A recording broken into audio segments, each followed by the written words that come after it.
David Castello-Lopez, aujourd'hui, c'était une spéciale chercheur d'or. Vous nous parlez des billets de banque. D'où ça vient?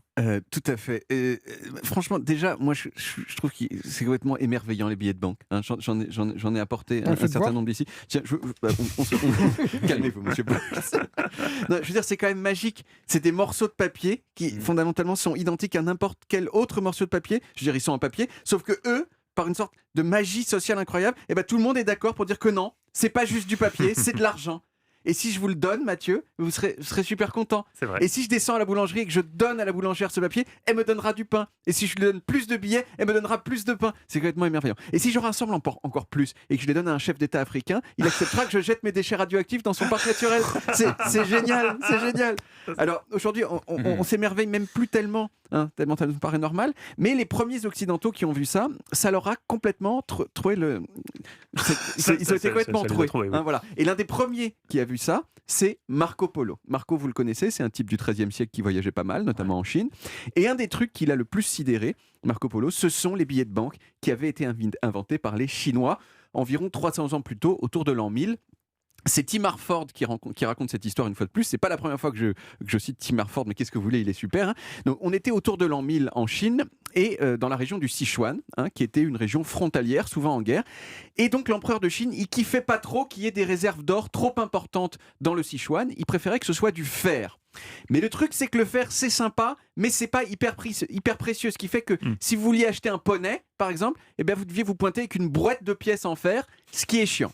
Alors maintenant, pour comprendre ce qui s'est passé, il faut imaginer que dans le Sichuan de l'an 1000, comme aujourd'hui, il y avait un certain nombre de gens qui avaient la réputation d'être à la fois fiables et solvables, un petit peu comme vous, Stéphane.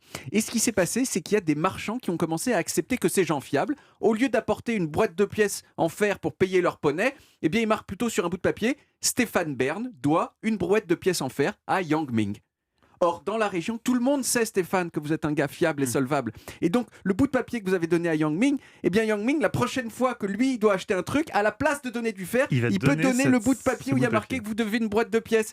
Et tout ça, c'est basé sur la confiance, Stéphane, que vous inspirez aux Sichuanais de l'an 1000. Ça s'appelle fiduciaire. Voilà, exactement. De Fiat. Non, de Fidéis. La confiance. La fidélité, la confiance. Je crois que c'est... Fiat, c'est la lumière. Fiat Lux. Oui, mais le modèle... Le surdoué des langues. Je reviendrai à la prochaine émission. Il n'aime pas... Il n'aime pas écrire. Non, je suis pas sûr, vous êtes très sûr de vous. Oui, fiduciaire, ça vient de fidéis, la confiance. Moi aussi, je suis sûr de moi. Ouais, d'accord. Oui, David Castello-Lopez. Oui, donc j'en étais où? Oui, donc Yang Ming. Et tout ça, c'est basé sur la confiance, Stéphane, que vous inspirez aussi Sichuanais de l'an 1000, donc s'il vous plaît, ne le laissez pas tomber. Vous notez aussi au passage que tant que le billet circule, Stéphane, en fait, votre poney, il a été gratuit pour vous, ce qui est sympa.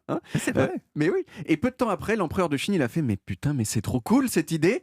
Et il a dit, en gros, à partir de maintenant, il n'y a que moi qui peux faire ça. Il n'y a que moi qui peux émettre des billets.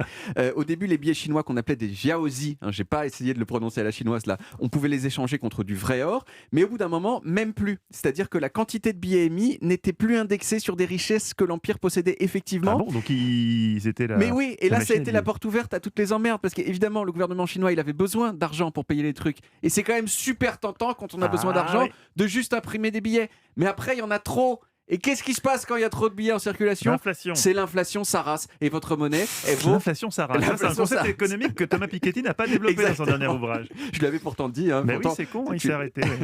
Et qu'est-ce qui se passe? Donc voilà, l'inflation. Et votre monnaie, elle vaut de moins en moins, jusqu'à ce qu'elle ne vaille plus rien du tout. Et c'est ce qui s'est passé en Chine. Et dans plein d'autres pays depuis, l'un des exemples les plus récents, c'est le Zimbabwe, qui en 2008 a eu une inflation de 231 millions de %. C'est-à-dire que si au 1er janvier, vous aviez 2 310 000 dollars zimbabwéens, au 31 décembre, ces 2 millions de dollars, il valait plus que 1 dollar. Voilà, c'était ça l'inflation. L'inflation au Zimbabwe. Mais dans l'ensemble, les États, ils ont appris avec le temps à résister à la tentation d'imprimer de l'argent.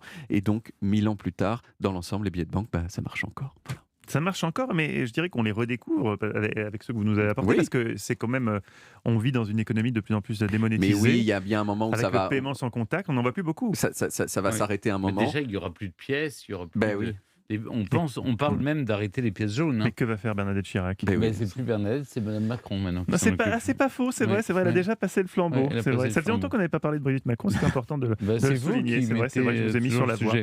Merci David, on retrouve les origines en podcast sur les applis audio et sur le site europe1.fr.